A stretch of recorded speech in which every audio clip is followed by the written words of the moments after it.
Okay, hello and welcome everyone. So in this lecture, we're going to think about the ways in which our entrepreneur can use some clever pricing strategies to be able to extract greater profits than you could through standard single price monopoly pricing.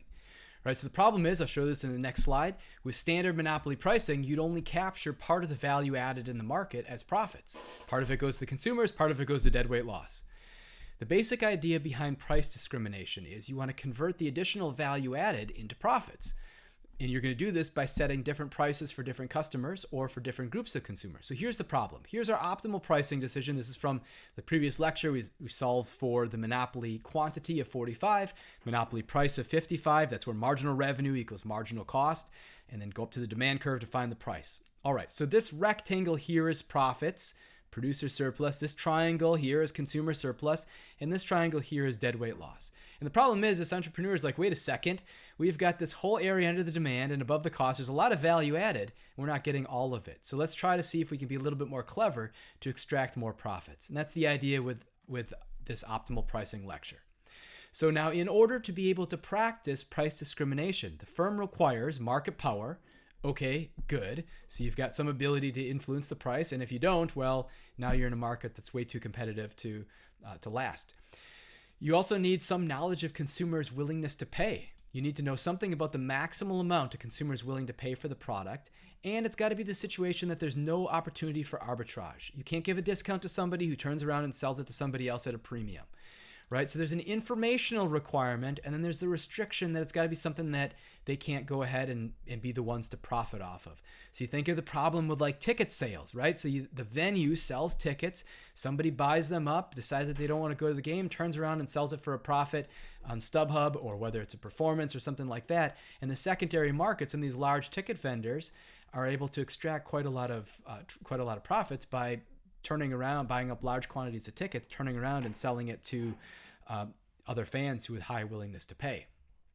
Now, there's some interesting things. There's an interesting Freakonomics episode on the pricing of the live event ticket market. And it's more complicated than what I just described, but that's the basic idea with arbitrage.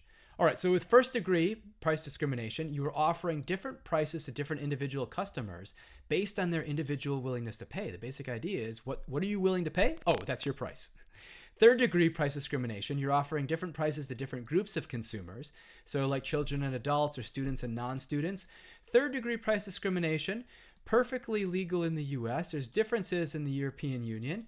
And third degree price discrimination between businesses can definitely be illegal. So you want to look into that. So if you're going to do third degree price discrimination and you're in a different jurisdiction and or going to be operating in a different jurisdiction and or are interested in doing something between businesses, you need to speak with a business attorney because there's something more involved. I'm talking about firm to consumer, specifically in the United States.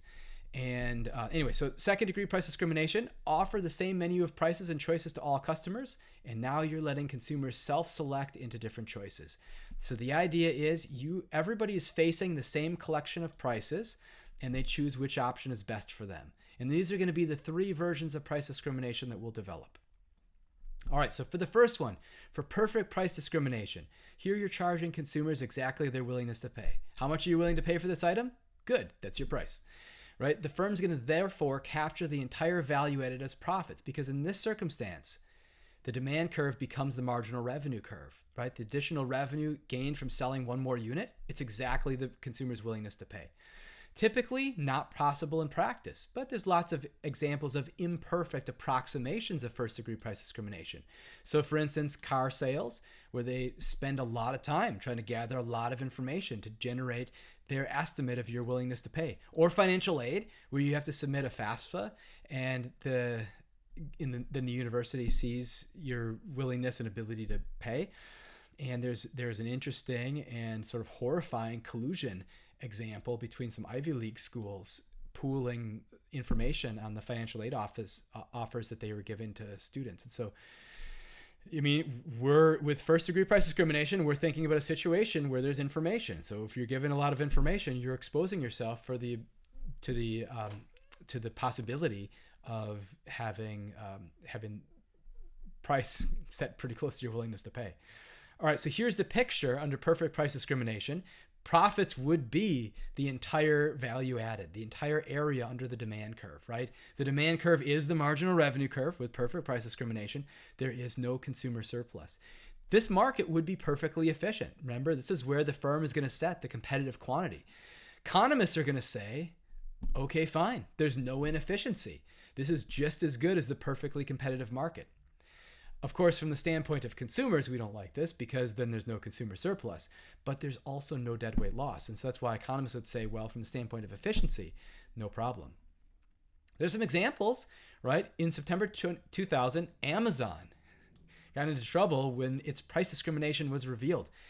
But the buyer had cleared their cache and saw the price, cleared out their browser and saw the price of the DVD change in price, right? So ultimately, Amazon said the price is a difference of a random price test offered to refund consumers who paid the higher price. You can click through, or you can go to this, see the write-up. I don't want to click through. You never know what pops up from a link, so, or how, like what's on the banner or something. My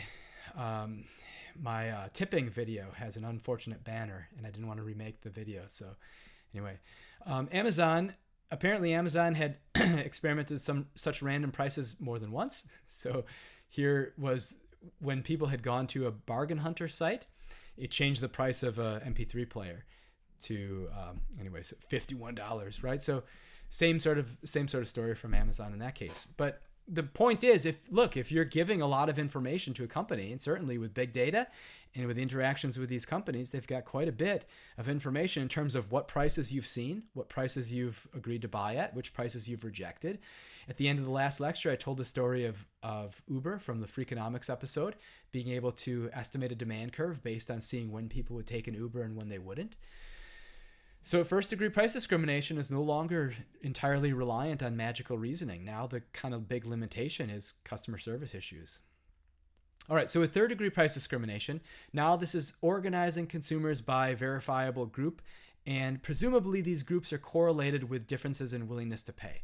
So the idea is set different prices to different verifiable groups, and then here, profit maximization, essentially you're going to treat the two segments as separate markets in which you set the single price monopoly price. And so my profits are going to be my revenue from market one times, so my revenue from market one, this is price as a function of quantity, times quantity is revenue in market one, plus my revenue in market two minus my cost to serve the markets. So you're going to choose the optimal amount to sell in both markets, or the prices, maximize profits. This boils down to producing the quantity where marginal revenue equals marginal cost in market one, where marginal revenue equals marginal cost in market two. On my intermediate micro playlist, I go into bigger details in terms of how to actually make this happen, but essentially marginal revenue equals marginal cost, find the associated quantity, then go to the demand curve to find the market price. And that's what you'll do for third degree price discrimination. Typically, we're going to give a discount to the demand that's going to be more elastic, and you're going to charge a premium to the demand that's more inelastic, right? Those with more inelastic demands are going to see a higher price, other things equal, because they're not price sensitive. And those with more elastic demands are going to get a lower price because this will induce them to buy. And so that was the result. Profit maximization entails charging higher prices to groups of consumers with less elastic demands. And so here's that picture. Basically, think about our percentage markup formula from optimal pricing, or from a couple lectures ago. The more elastic, the flatter the demand curve, the smaller is the markup, the price relative to marginal cost. The more inelastic, the steeper the demand curve, the higher is the markup. Notice in both cases, the monopoly is going to be producing on the elastic portion of the demand curve. Monopoly is not going to want to sell where demand is inelastic for the reason I gave before, which is if demand is inelastic, you can raise the price, and on average, consumers are unresponsive to that price change. So you can actually show if the monopoly were to produce on the inelastic portion of the demand curve, marginal revenue would be negative. So that's simply not going to happen. So other examples of third degree price discrimination, well, you could think of like seniors and children, academic pricing of software. So whether you have the university package or the personal or commercial package, pharmaceuticals, Mac versus Windows hotel prices. That was like the Bargain Hunter website was showing the higher priced hotels first for Mac users. And so there's basically, you're identifying a group, and then you're assuming that willingness to pay is correlated with that group membership. How'd you do this in practice? Well, you'd identify groups with potentially different demands. Maybe you'd use surveys, maybe you use experimentation, compute the profit maximizing prices for the two groups, and then you'd be able to charge those prices. Now, the other thing is, well, you might not want to, like, the way that you implement this has to be done it has to be done with care. If it's the case that you have simply identified some characteristic that's correlated with a different willingness to pay, and it's not like a commonly accepted differentiated group such as children and adults, or seniors and ordinary adults, or visitors versus locals. If you're trying to do something like Mac versus Windows hotel prices, you could offer discounts as one of the ways to kind of deal with some of the customer relations issues. People respond better to discounts than to and access codes and stuff like that than to price changes. And so then the way that you do that is you'd offer some discount, and you'd make it more likely that your that your Windows users would see the discount or something like that, if you're doing something consistent with that example. And then a Mac user might get the discount, but hopefully you've made it such that it wouldn't happen. But anyway, so the point is, like, you got to be careful, because obviously you don't want to annoy or irritate customers, and you don't want customers to believe that your pricing is unfair, because that's really bad. Okay, so second degree price discrimination. Here you're offering all customers the exact same prices. You're going to use a menu of price and quantity or price and quality combinations. You choose your menu carefully so the customers self-select into the option you want them to pick. Later on, I'll talk about two-part tariffs and bundling. For now, I'll talk about different qualities of the product. Volume discounts are interesting. Like, everybody has the ability to go to Costco and buy in bulk. Some people do, some people don't. That's a menu of options, and then people self-select. The idea and the important thing is that everybody sees the same prices. So you have to build these prices carefully such that people buy the one that's right for them. So for instance, like, Zoom is really popular right now. If you go to Zoom's website and you think of the different options, you can get a free account, which will give you like 40-minute meetings, and there's different levels of business accounts and for different pricing. And everybody has the ability to buy any of those accounts, right? And the idea is then people are going to self-select into which package is best for them. And so you want to set up the differences, importantly, to be able to have your high willingness to pay customers go to one and your low willingness to pay customers go to the other. So for instance, self-selection by quality, offer two or more levels of quality, high or low quality. Set the prices to induce your high valuation customers to purchase the high quality version, your low valuation customers to purchase the low quality version. So the example would be like hardcover versus paperback books. The hardcover book is more expensive and comes out earlier. Those who are willing to pay a premium and buy earlier get the higher price on the hardcover. Those who are willing to wait will get the paperback and a discount. Discount outlets, airline tickets, seasonal, time of day pricing, coupons, freemium apps are examples. So you can play the game for free, but then you can pay a little bit extra to unlock features or to advance more quickly in the game. And those with higher willingness to pay are going to be those who will self-select. Basically, this is the type of thing where anyone has the ability. Anyone can buy a ticket for tomorrow, but only those with a high willingness to pay are going to buy it, right? That's the idea, is that everybody faces the same prices, and then they choose what's right for them. So this is maybe even a preferable pricing strategy for a variety of reasons. One, you don't need as much information about the consumers. Two, there's far fewer fairness concerns. Like, customers aren't going to be upset about the pricing that one group gets versus another group gets if everybody faces the same prices and then just chooses to buy or not buy, right? So you don't have to worry as much about fairness concerns with second degree price discrimination, because everybody could buy the business package, though not everybody's going to. There are still some problems to avoid when you're setting your prices. The first thing is, you don't want your people with high valuation to pretend to be low valuation and then run off with extra surplus, whereas you could have charged them more. If you extract too much surplus from either group, then they won't buy the good at all. So you have to be careful about these things. Here's the solution. And this is going to be the answer to the question about why the prices what they are in the numerical example I'll do in a second. You want to make the low valuation people just indifferent between buying and not buying. You set the price equal to their willingness to pay. You want to make the high valuation people just prefer the high price choice that's for them rather than the low price option, so that they don't have more consumer surplus from the low price option than they do from the high price option, basically. All right, so here's my example. Suppose my marginal costs are 10 for the low quality, 40 for the high quality. My willingness to pay for consumer type A is 40 for low quality, 60 for high quality. For consumer type B, it's 50 for low quality, 100 for high quality. Suppose we have 100 consumers of each type. Nobody wants to buy both high and low quality, but they might buy up to 1 unit. Suppose we only sell the low quality version. The optimal price is 40, right? Optimal price is 40. Our profits are going to be 40 minus 30 times 200. Sorry, 40 minus 10 times 200, or 30 times 200, which is 6,000. Suppose we only sell the high quality. Our optimal price is 100. So our profits are going to be 100 minus 40, which is our marginal cost, or 60 times 100. Only half of them buy. That's profits of 6,000. You would need to verify that we do not want to set the price of the low quality at 50.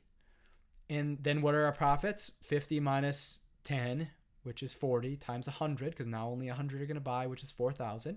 And you'd have to verify that we don't want to set 60 minus 40, which is 20, times 200, which is 4,000. Indeed, these are the profit maximizing prices when we sell only low quality or only high quality. Suppose we sell both versions. It turns out the low quality price optimally is 40. That'll make sure that our type A consumers will buy. We'll set it exactly to their willingness to pay. And our high quality price has to be 89 or 90. It cannot be 100. If our high quality price is 100, my consumer surplus for my type B consumer is 0. They're going to go over and they're going to buy low quality because then their consumer surplus is 10, right? Remember, everybody faces the same same menu of prices. These are the prices on the table, 40 and either 89 or 90. And so your type A's are going to buy 40, your type B's will buy your type A's will buy low quality, your type B's will buy high quality. However, if you set the high quality price at 100, both your type A and type B consumers would buy low quality. So if I set these prices, my profits are then 40 minus 10 times 100, and then 90 minus 40 times 100. So profits of 8,000, which is an increase of 33%. 80 minus 6,000 divided by 6,000, 33%. So why 89 or 90? Well, suppose you don't like that at the price of 90, they have exactly $10 of consumer surplus, whether they buy low or high quality. Let's set the price at 89. Now they have $11 of consumer surplus if they buy high quality, and they have 10 if they buy low quality. So that's why 89 or 90. I also accept like 89.99 or 90 minus epsilon or something like that. Not 88, not 87. 89, right? 89 or 90, somewhere between 89 and 90 has to be the price of high quality. Okay. The real world, of course, not this simple. But in practice, you could experiment to try to get close to an estimation of how this could work. So you check lots of demand curves and trying to find the optimal price and quantities.